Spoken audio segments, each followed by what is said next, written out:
Let's make crispy pork belly. You'll need a pork belly with the skin on. You want to make sure the skin is bone dry. Wipe the pork down with a paper towel and put it in the fridge for at least overnight. After the pork belly is dried, you'll need to poke a lot of holes in the skin. I have this meat pokey thing, but you could just use a fork or a knife. Stab the crap out of the pork belly. You can really let your frustrations out onto it. Score the meat side of the pork in a checkerboard pattern, but make sure not to cut through the skin. Rub the pork with your favorite dry rub and massage it into all the crevices. You'll want to create a little boat for the pork belly in foil, with the skin side up. Cover it with a thick layer of salt.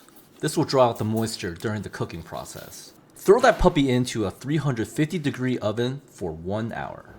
While we wait, let's make a Celtus salad. We'll want a little acid to accompany the salty and fatty crispy pork belly. First, we'll need to peel the Celtus. Make sure you have a good vegetable peeler. Do the same thing with the turnip. Slice the Celtus and the turnip at an angle. This will make them longer when you cut them later. Fan the slices out like a deck of cards, then cut them into strips. Put the Celtus and the turnip into a bowl and add salt. Let it sit for about 10 minutes. This will draw out some of the water so your salad won't be watered down. After you let your veggies sit, pour out the water that was drawn out from the salt. We'll add everyone's favorite chili crisp, Lao Gan Ma, some chicken powder, and then mix. Finally, I like to add my secret ingredient, wasabi oil. This really kicks it up a notch. After an hour, take out the pork belly and remove the salt crust. Make sure to wipe off any excess. Stab the pork some more, and then brush on some white vinegar.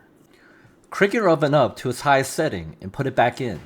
My oven goes up to 500 degrees. After 15 minutes, take your pork belly out. The skin should be crispy and bubbly. Chop the pork belly along its checkerboard pattern, and you are ready to plate. Serve the pork belly, the dry rub, some barbecue sauce, and the Celtus salad. I also added some boiled cabbage to use as a wrap. Let me show you how I like to eat it. I dip the pork belly into the dry rub, add the Celtus salad, wrap it up, and devour. Listen to that crunch. Let's see what my wife thinks about it. Oh, you bit my finger.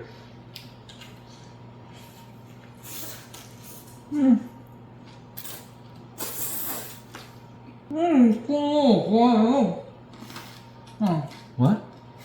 Charcoal, What? Korean barbecue, a Beijing roast duck. What? Yeah, I'm gonna stop putting you in my videos. Huh? I'm gonna stop putting you in my videos. Why? Your reaction sucks. Please like and subscribe.